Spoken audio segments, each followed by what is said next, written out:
Hello guys, and welcome back to my channel. Yeah guys, I know it's been a while, but I am back now.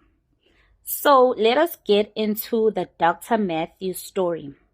Firstly, let us talk about the interview that he had with Relebogile on Unpacked. So Dr. Matthew had this interview to unpack his story of how his then partner deliberately infected him with HIV. However, guys, this video is not to talk about his status.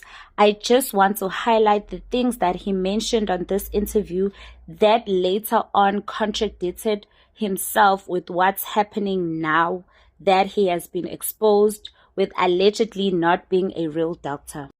Firstly, let us take note of how he was introduced on the show. He was introduced as Matthew Bongani Lani and also a psychology student. Dr. Matthew talked about how he was raised by a single mother who worked as a domestic worker in the year 2019, and in the very same year, Dr. Matthew was only 20 years old and also doing his 5th year in varsity. He said that in the very same year in November, his mother lost her job, which forced her to move back to Christiana, of which is in the Northwest. Then Dr. Matthew had to decide if he was going to move with his mother back to Christiana or he was going to stay behind in Joburg where they were staying with his mother so that he can continue with his studies and also pursue his dream. Now guys, the main purpose of this video is to show how he contradicts himself. Basically, how his lies don't add up.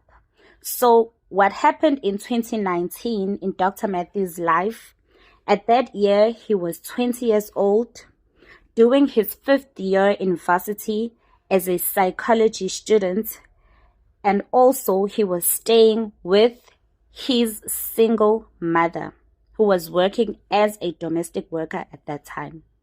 Now guys, please do stay tuned for the next video of me unpacking how all of this that he said in this interview doesn't add up.